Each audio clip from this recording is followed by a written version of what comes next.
There we go. Thank you. Good morning again. And how do you do? Good to see you all here. Okay, both of you. We are in Judges 18 this morning. So if you'd like to turn there, we're going to be covering the first half of the chapter. We have a two-chapter section here about the migration of the tribe of Dan, or at least a portion of it. I'm going to give you a little more actual evidence for dating this archaeologically next time, but just suffice it to say we're probably in the early 12th century BC, and you can see that on my slide here, right pretty much in the middle of the Judges period. Chapter 17 was a description of an Ephraimite named Micaiah, who developed his own gods and his own cult, religious setting, had initially his son for a priest, and then hired a Levite, had an ephod, had teraphim, some kind of little idol things, had a molten image, an engraved image. Those may have been two separate things. They may have been the same thing. It's a little hard to tell. But that's the backstory, the whole Micaiah building his own shrine, because the Danites, and we won't actually get to this till next time, are going to come through and steal his gods and his shrine. And eventually we know that becomes its own thing. Before I jump too far into Judges 18, I want to address a question that we had, and Trisha's going to have to watch this online. I guess I don't see her. She's the one that asked. I don't know if you guys were here, remember.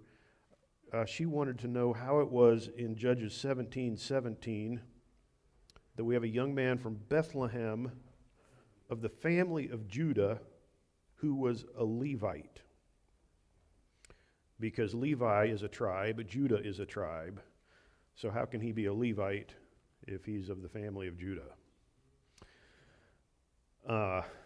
By the way, if you read the end of that verse, Judges 17:17, it says he was sojourning there in Bethlehem, which should be a clue. He's not a native. He has gone to dwell temporarily in Bethlehem. So I looked this question up from some people that know more than I do. There's a lot of them. That's not difficult to find. And there's three options that have been presented by scholars. One of them is that this kid had mixed parentage. He had a parent that was a Levite and a parent that was Judahite. It's speculation, but that seems like a possibility. So it would be legitimate to call him of the family of Judah and still call him a Levite. We don't know a ton about how all of those things were considered. Today, modern Judaism, your Jewishness comes from your mother's side. Maybe unexpected for us as Gentiles, but we don't know how that operated back in this day for certain. Another suggestion is that he was, in fact, a full Levite and was just living temporarily, sojourning in Bethlehem. That kind of leaves open the question, what's this whole family of Judah thing? But there's a few different ways that could be addressed linguistically. Finally, there are people that suggest that sometimes a non-Levite could be dedicated to become a Levite. Not genetically, but, the Levites kept the tabernacle and later the temple. Can you think of anybody? No. Latecomers don't get to answer because they haven't heard the question. I'm sorry, John, I'm poking you. Can you think of somebody that was a non-Levite that entered service in the, I'll help you, tabernacle? Samuel, yeah, he was not a Levite, but his mother dedicated him to the service of the temple, and in a sense, he kind of became a Levite. I don't believe he's ever called a Levite, but he did the tasks of a Levite. He became a prophet as well. So when I initially read that idea, I was like, yeah. But yeah, Samuel may be an example of that. So no, I think he was from Ephraim as well. Ramah, is that where his folks were from? In Ephraim? Yeah. So, yeah. But it was a great question, and I don't know that I've got the final answer on that, but some possibilities anyhow for how that might be addressed. Okay, so that was last time. We're going to jump into Judges 18 now.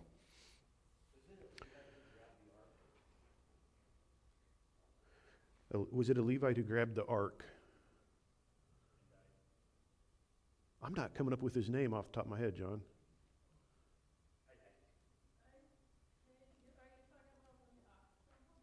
Yeah, in David's day. Ask me later. Otherwise, I go down a bunny trail and never get any of this done. Okay, Judges 18. Now, it came about in those days when there was no king in Israel that a certain Levite staying in the remote part of the hill country of Ephraim, sorry, I'm reading to you out of chapter 19. That's not going to be helpful. But we do again have, no, yeah, I know. Well, so there are some real similarities between the Danite migration and the Benjamite War. Those are the last two big chunks here in the book of and one of them is the commonality of a Levite in both cases. But we'll save that for the moment. Judges chapter 18, Kris. In those days, there was no king of Israel. And let me just pause there for a second. We don't have many depictions of kings from ancient Israel. This little head, it's about this big, was discovered up in the northern regions. Abel Beth Maacah is a site, a tell up there. And he appears to be a representation of a ruler at a minimum, and perhaps a king, and a very rare example of that kind of thing. We do also have this depiction from Assyria. Shalmaneser III had this big obelisk carved. It's about 6 feet tall. It's got 4 sides to it, describing all of the things that he did, the people he conquered, whatever. The guy on his hands and knees is Jehu, and his name is given. Shalmaneser calls him Jehu, the son of Omri. Well, Omri apparently made quite a name for himself. Omri is the father of Ahab, and then Ahab had some descendants, and then Jehu came in and wiped out that dynasty. I don't know how familiar you are with all this Old Testament stuff, but so it's kind of interesting that Shalmaneser calls him the son of Omri, because he's not genetically related to Omri, but the house of Omri apparently was quite well known to the Assyrians, and he was the king on the throne, so they called him Jehu, the son of Omri. I like this picture as an illustration of this verse because it reminds us that having a human king is also not the answer. Because what's Jehu doing? Bowing down to an enemy by force. But I think the point of the author here is being kingless is also not the answer. This is what happens when there is no king. And what happens here is bad. Okay, so that was the first phrase in chapter 18. Judges 18, verse 1, in those days there was no king in Israel. And in those days the tribe of the Danites was seeking an inheritance for themselves to live in. For until that day, an inheritance had not been allotted to them as a possession among the tribes of Israel. And I'm going to stop there again. You've read the book of Joshua. We went through that together not too long ago. You remember the Danites actually were assigned territory? Uh-huh. Yes, they crossed the river. I'm going to try and use my pointer. If you got good eyes, you can see we've got, I should have tried this before, there we go. We've got Dan 1. Well, Dan 2 is Tel Dan way up in the north. That's why the 1 is on here. So here's the territory. Goes down like this, comes up, goes over here, comes around, goes out here. That's what God gave them at the time of Joshua. The yellow around here is what Israel actually took at this time. How much of the tribe of Dan, their territory given them by God, was actually conquered? You can see 2 tiny little slivers. So what's the issue here?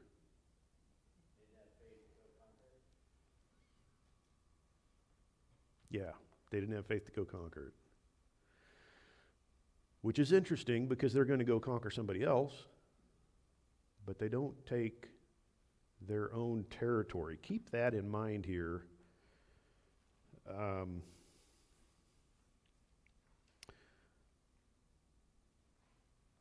Just a brief note, not everybody left. I don't think, so you can see here Beit Shemesh, the town of Zorah is right about here. That's where Samson grew up. Samson is another century later than the story that we're talking about, even though we ran into it earlier in the book of Judges. Samson chronologically comes later.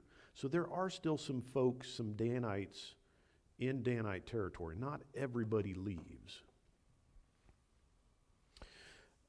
Verse 2, so the sons of Dan sent from their family 5 men out of their whole number, valiant men from Zorah and Eshtaol, to spy out the land and to search it.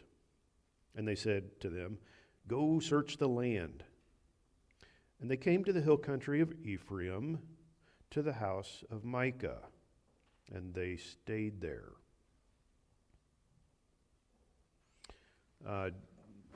Zorah, and again, I should have put it on this map, but it's right about here. It's right along the edge, just northeast of Beit Shemesh. Zorah and Eshtaol, that's the home territory of Samson. You might remember the Spirit of the Lord came on him between Zorah and Eshtaol, and his parents were actually from Zorah, and he was buried at the end of his life at Zorah. So these guys are coming from that same small, close region. Don't know exactly what these guys looked like, if they were all walking, probably not riding horses like these Bedouin warriors, but they're specifically called valiant men. They're not just a handful of weaklings that go off looking. Zorah and Eshtaol, if you were to go there today, looking at it from a distance where your camera can get both places in the same place. And so they come up into Ephraim. Sorry, accidentally hit a slide. Here is Ephraim. It goes out to the coast too. In the middle, kind of northern part of Ephraim is Shiloh, where the tabernacle was at. And these guys most likely would have been traveling along this central ridge route that goes along the watershed up the hills. We don't know exactly where Micah lives. It's got to be somewhere in the vicinity of Shiloh, which is embarrassing because being that close to the tabernacle and creating his own gods and his shrine and hiring a Levite to be a priest for him, not good. So they come to this house, they stay there. When they were near the house of Micah, verse 3, they recognized the voice of the young man, the Levite, There's an interesting comment. How did that come about? Obviously, if you recognize something, you've probably seen it, heard it before. Sometimes you can recognize something by just a description. A voice, that would be a little bit odd, unless he's got a really unique voice. So apparently this guy has kind of made the rounds. What was he doing that they heard his voice? Was he doing some kind of chant or wail or a public proclamation prayer, call to prayer or something? Who knows? Text doesn't tell us. But they heard his voice. They recognized it. Middle of verse 3, Judges 18:3. They turned aside there, and they said to him, "Who brought you here? And what are you doing in this place? And what do you have here?" Yeah, that definitely sounds like they knew him already. He was familiar to them. Verse 4, he said to them, "Thus and so has Micah done to me. And he has hired me, and I have become his priest." Whoa, what? If you have any familiarity with the law, this is not how priests work. Somebody hires you and you become their priest? Everything about that statement is wrong.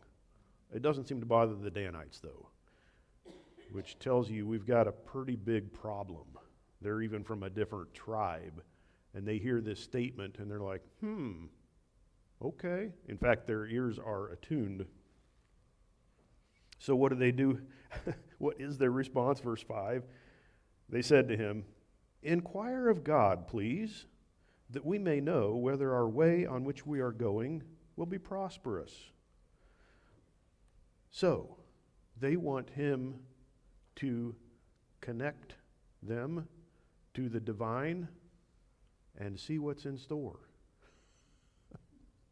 Instead of saying, "What do you mean you got hired as a priest?" They're saying, "Oh, we put this to work." I don't think so. He takes them seriously, and they take him quite seriously. We'll see that later in the chapter. I'm going to throw a picture up here for you. This is Egyptian, and it's a little earlier than the time of Micah and his Levite, but it shows the priest. Okay, so we've got two people here, a guy and his wife, and then a priest behind them. He's a little bit shorter. You can tell his head is bald. That's a typical way that Egyptians depicted priests. Sometimes, often, this guy's not, but often they wear a leopard skin.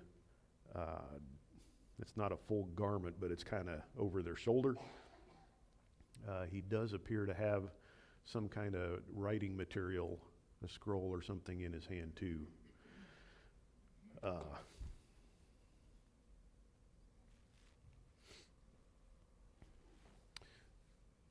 So they ask him to inquire of God. So apparently he does that, verse 6. And then this priest says to them, "Go in peace. Your way which you are going has Yahweh's approval." Interesting. Who is this divinity that he's talking to, supposedly? He doesn't say Baal or Asherah or even just El. He invokes the name of Israel's God. He's pretending to be connected to Yahweh through Micah's, whatever this little idol thing looked like, ephod, little teraphim, all these graven images, a shrine. He's pretending that that is a connection to Yahweh.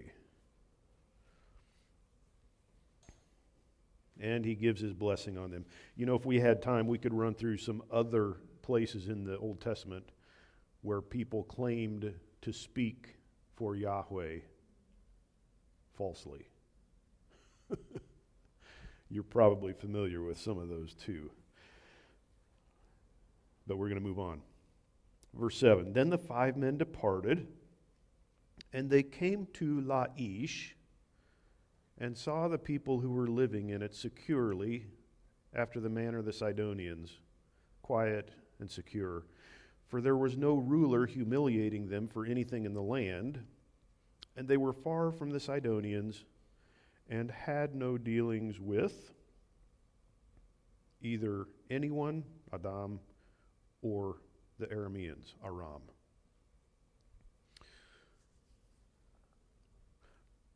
So, they worked their way north. Well, you can see this on probably best on your handout. The route that they most likely took from the south up to the north. This distance is about 125 miles. So they were days, perhaps weeks in traveling. We don't know how much zigzag they did, looking for stuff, looking for places. Maybe a fairly direct route, just an ear to the ground. Is there a place around here that we might be able to take?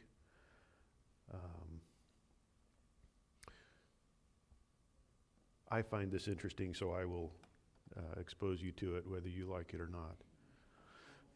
This is an Egyptian inscription on the Karnak temple down in Egypt. It's Thutmose III. He conquered. He'd had a number of campaigns up into the Levant, which is Canaan, even up into Lebanon and Syria. And all of these little figures, each one is a circle that's got little dots around it to show you it's a fortified city. Each has a head on top of it and arms bound behind it. So it's a captive. And these are places he has conquered. And each one in the middle of the name ring has the name of the place. Two of them right next to each other, Hatzor and Laish. So obviously this place is known by that name in the 15th century BC. I'm not expecting you to be able to read Egyptian any better than I am, but those two are a little more of a close-up. So we have that name recorded in Egyptian records even earlier than this time. So now I want to show you the site, and we know that this is the site because we have an inscription there about the 2nd century BC. It's a dedication to the God who is in Dan. And of course, our text is going to tell us they renamed the site from Laish to Dan. It's not very many sites where we find the name of the site there, but this is one of them. A couple of things you would see. This is a photo taken from a drone. We've got an Iron Age gate complex. That's going to be a little bit later than the time of the Danites that are going up there. Around the corner, I'll show you a photo of this. There's a mud brick gate from the Middle Bronze that may very well have still been in use when these guys showed up. The Middle Bronze is earlier. These spies are in the Late Bronze Age, so between the Iron and the Middle Bronze. But the Middle Bronze fortifications around this place were so massive that they appear to have just continued in use through the Late Bronze Age. And then of later interest is the high place of Jeroboam. After the kingdom split, after Solomon, his son Rehoboam took Judah. A man named Jeroboam, son of Nebat, took the northern 10 tribes. 1 Kings chapter 12, I believe, tells us that Jeroboam set up golden calves at Dan and down at Bethel. We've not found the cult site at Bethel, but we have found the cult site up at Dan where that calf was set up. We haven't found the calf. But we have found a giant altar there from the time of Jeroboam I, and it continued in use. A large platform on which a temple was originally built. So Dan is a significant site. Let me just show you a couple of these things. This is that cult site. The drone has switched around to the northern side now, and there's a large temple platform here, large altar down here. By the way, Dan sets on one of the major headwaters of the Jordan River, and there's just boatloads of springs. You can't see them because they're in these trees. I should have taken some pictures when we were there a couple years ago. A couple hundred kids, grade school kids, just having a ball, splashing around. They'd bust them in for a little vacation, splashing around, hollering, screaming, throwing water at each other. Just it's like a water park. But you can't see that because of all the trees here. We were the only mature ones that were interested in the archaeology. Yes, thank you. Yeah, we walked around. The bus parking lot was right down here. And it was just, from the parking lot you could hear the noise. But then we walked around the other direction over to this Middle Bronze Gate, which is spectacular if you enjoy archaeology. And nobody, not a soul. Yeah. Okay, so this is that Middle Bronze Gate. It's built out of mud brick. When it was discovered, it was the only pre-Roman arched structure ever found in Israel. And it's in this photo, it's partially filled in, but you can see the arch here, very unusual. Since then, they found another one, also from the Middle Bronze Age, down in Ashkelon. In this next photo, they've blocked it back up in order to keep it from decomposing, but you can see the archway there, the steps leading up to it. But the place is just, it's gorgeous. There's just clear, crystal clear, cool water flowing out of the ground all over on this site. It's quite amazing and beautiful. And it collects into a single stream, and it just roars. It's loud. There's just a boatload of clear, clean spring water flowing out of this place. And so this is where these guys come. And did you pick up, I have to find my place again here.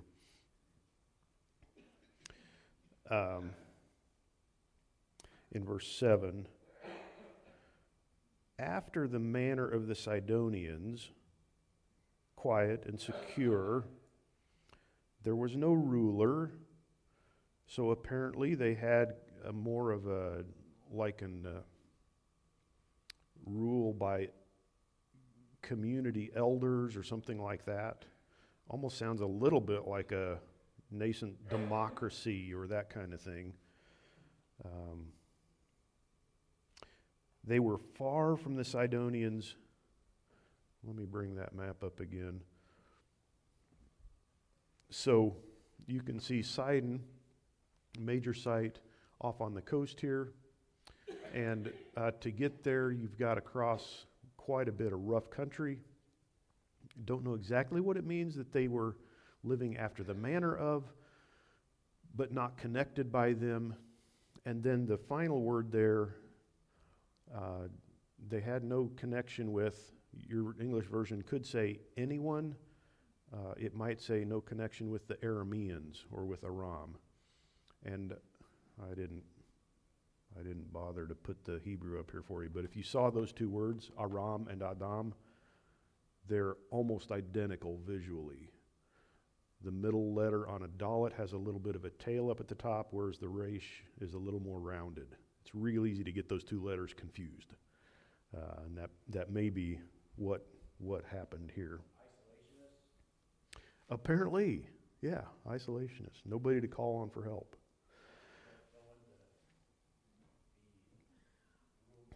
Yeah, nobody to rule them, nobody to help them. Just a couple of pictures here. This may not look all that impressive to you, but it is a gorgeous Mycenaean amphora vase that was clearly imported to Dan. It comes from Mycenae, which is over on the island of Crete. So somebody's got money, is what that tells you. This was recovered from Dan. And it's gorgeously painted. It would have been expensive to... Yeah, I know, right? They must not have had many kids. I don't know. These also were found at Dan a little bit earlier than the time we have here, but they're buttons made out of ivory. And again, ivory is not a natural commodity. It's got to be brought in through trade, and it would be expensive. This is somebody's button collection, much more expensive than a button collection today. And another piece of very expensive elite, what jewelry box probably. And it's in the shape of a duck. This is also carved out of ivory. You see the little duckling on the mama duck's back. Really cute. But again, a sign of great wealth there at the city of Dan. And so that's what these guys see. This place is wealthy, it's beautiful, tons of water, gorgeous agricultural land around it, and they're vulnerable. We could take this place, is what they're going to say. So, verse 8. When they came back to their brothers at Zorah and Eshtaol, their brothers said to them, "What do you report?" And they said, "Arise, let us go up against them, for we have seen the land, and behold, it is very good. Will you sit still? Don't delay to go, to enter, to possess the land. When you enter, you will come to a secure people with a spacious land, for God has given it into your hand, a place where there is no lack of anything that is on the earth." That's their report. Let's take them. Did you say in 10 unsuspecting people? I've got a secure people. You have unsuspecting? Yeah. Uh-huh. Well, I can see some connection between those. That would be more advantageous for you. Mm-hmm. Yeah, maybe the word secure is not the best choice there, because they're not saying they have great security and nobody can take them, obviously. Their whole point is, let's take them. Let's conquer them. Sounds covetous. Yes, it does. I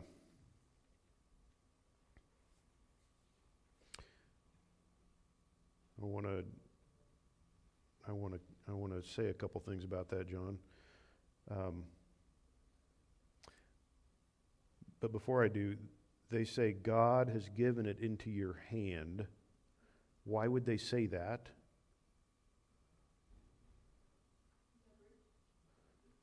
Okay.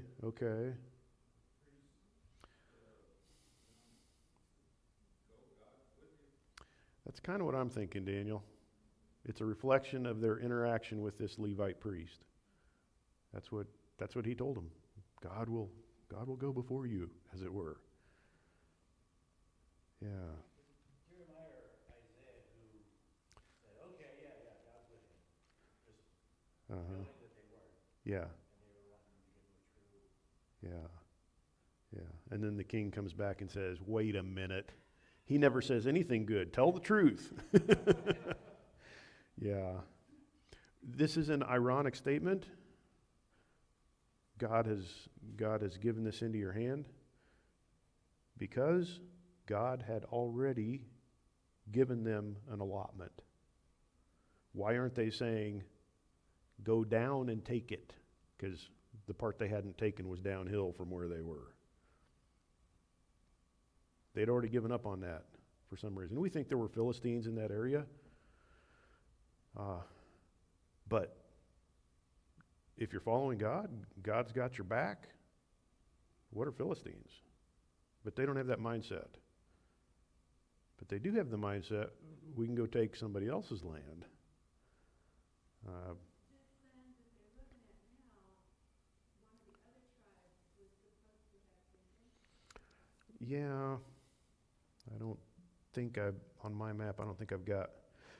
If you look on the one on your handout, you'll see that it's kind of under the area assigned to Manasseh, but you've also got the kingdoms of Maacah and Gesher along the Jordan Valley there that were not. Now, those kingdoms weren't supposed to be there.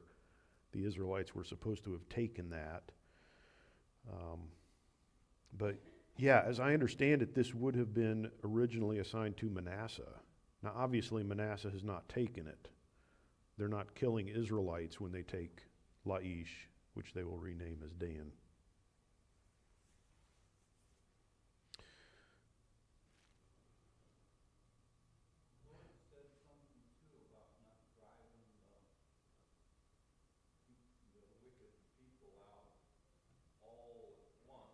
Uh-huh. Yeah, as they were able. Mm-hmm. Mm-hmm.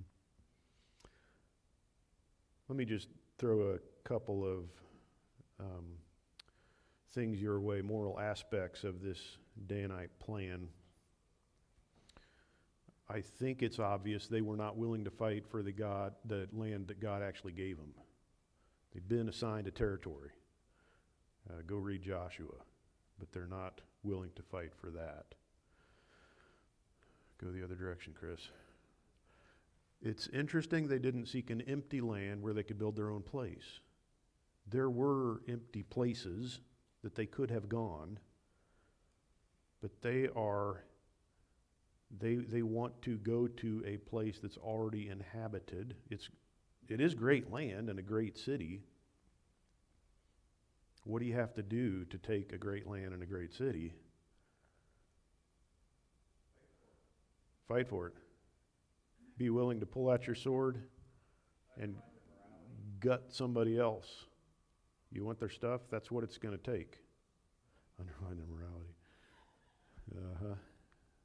From these moral giants. Which leads me to the third point. They had no qualms about attacking an innocent people, murdering them, and taking their possessions in their city. I mean, you take innocent there with a grain of salt. These were Canaanites. But, yeah, okay. Which leads us into verse 11. Then from the family of the Danites, from Zorah and from Eshtaol, 600 men armed with weapons of war set out. There's an interesting little question in here. 600 men, and of course we'll read later they've got their families with them. Is this a lot or a few? And I can't solve that question for you with certainty, mainly because there's two different ways to look at a Hebrew word, which is Eleph. Sometimes translated as thousand, sometimes translated as clan, sometimes it's a leader, and sometimes it's a military group. So we've got four different ways that word is used. How is it used in some of our censuses? There's two big censuses in the book of Numbers that talk about how many people were in each tribe. And some people conclude there were like 62,000 Danites, and others conclude there were about 700. It depends on how that word Eleph is being used. You can make a legitimate grammatical case for either way. If Dan had 62,000 people, then 600 is like 1%. Maybe 2%, 3% with family. If the Danites were in the population, the realm of about 1,000, 600, 700, 1,000, and some time has passed, you might even double that, then this could be a fairly large percent. If I go back to this one, you'll see they don't inhabit much territory. I mean, Zorah and Eshtaol are the two major cities in this southern sliver, and presumably there would have been a few folks, Danites, living up here. Most of this is not inhabited by Danites.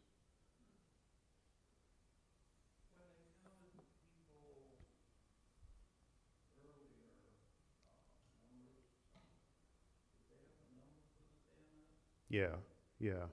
And that's the thing that's in question. There are two censuses in the book of Numbers where they count up all the people of each tribe, or the fighting men. So I can't give you a for certain on that. There's people that argue different ways. But an army of 600 men is a pretty formidable force. It depends on what you want to do with it. You're not going to fight World War II with it. But, you know, in a setting like this, that's a good-sized group. Okay, so finally here, verse 12. They went up and camped at Kiriath Yearim in Judah, and therefore they called the place Mahana Dan to this day. Behold, it's west of Kiriath Yearim. And I do have a map for you here, kind of close in. So here you can see Zorah and Eshtaol. Here's Kiriath Yearim. And so they apparently have followed this natural road. And their camp would have been somewhere in this area. That's the last stop before they leave Danite territory, which is probably why it's significant. They're on their way out of the territory that God assigned them. Here you can see the yellow is the route going up the road, and you can see Kiriath Yearim there. And possible location of Mahana Dan. Yad Hashmona is a little village. They've got some Bible school there. Not that you care about that. Okay. So that's where they made their first camp. And verse 13 is going to leave us hanging, but I'm going to stop here. They passed from there to the hill country of Ephraim and came to the house of Micah.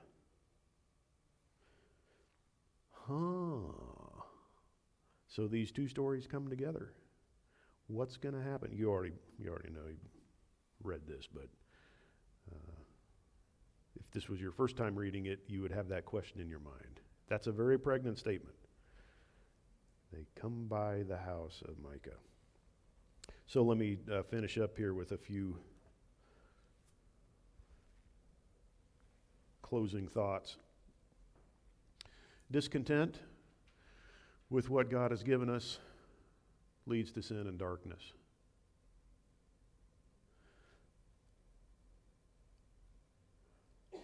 With the Danites, it was really obvious the territory that God had given them. It was described city by city, the boundaries.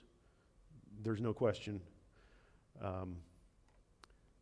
We can't point to a text that says the outline of my property. Kris gets this area, and he gets his house right here, and this is how big it's going to be or how small, and this is what he has to do with the yard. We don't have that. Paul says, I've learned to be content in whatever situation I'm in. That's based on the assumption that to a greater or lesser extent, God has put me where I am and assigned me things to do. Am I content with it? Am I willing to bow myself to his will and be obedient to what he's told me to do? He had told the Danites to go conquer this territory. They disobeyed. He's told us to live in a certain way. Salt and light in our families, in our communities. We could run the list, but you know those things. Do you have discontent with where you're at? If it's discontent with your own behavior, that may be a good thing. But discontent with the amount of money you have, with the job you have, with the place you live, those kinds of things, those are not good. Sin often comes as a package deal. Discontent was the seed, but that's not the whole thing. They have gone off the rails in so many different ways and will continue to do that. Religiously, way off the rails. Morally, same thing. Beware of that. allowing sin into a small part of your life is setting you up for it to grow and to become bigger and bigger.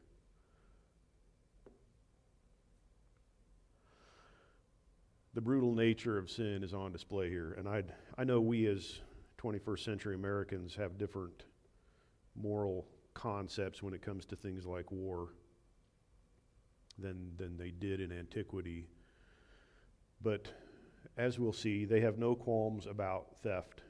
I mean, they just, by brute force, they walk into Micah's house and take all his stuff and then threaten him when he pursues them. And they're on their way to decimate an entire city, kill everybody, steal their stuff. It's not a place God has given them. It's a place they just decided, we want this. It's easy for us, I think, to downplay sin. Maybe shouldn't have done that, but, that's kind of the way I am, or, well, it's kind of what our culture does. Don't let that stuff get to you. Sin is sin, and the way we figure out what's wrong and what's right is by studying what God has said. And sin, when it bears fruit, is often brutal. It's ugly. It's evil. So a reminder as we think about the bad example that we've got here. Should be a heads up to us. Any comments, questions? So was that priest tickling their ears? Was the priest tickling their ears? Yeah, I can't see another option there, to be honest with you. He's violated the structure God set up for true worship so badly that I don't think you could by any stretch say God is speaking to him, to the Danites. Yeah, you should go take up a residence in a completely different place than what I assigned you. Everything about it is wrong. And I think it's pretty clear he's in this game for himself.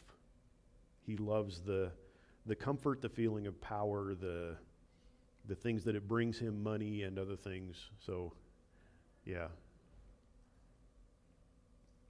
Good. I'll close us in prayer. Lord, thanks for your word. We read some things in here that are not pretty. You have given us some bad examples that show us what happens when we allow sin to take over our thinking. Help us to be discerning when we reflect on our own motives and thought life and activities. We don't want to be like this, and of course, in some ways, we can't even be. We don't live in Israel, but we don't want to follow that same path. And we need your help, your wisdom, your insight. Help us to be diligent in studying your word, and just pray that you would bless our effort there so that we could be pleasing to you. In your name I pray. Amen.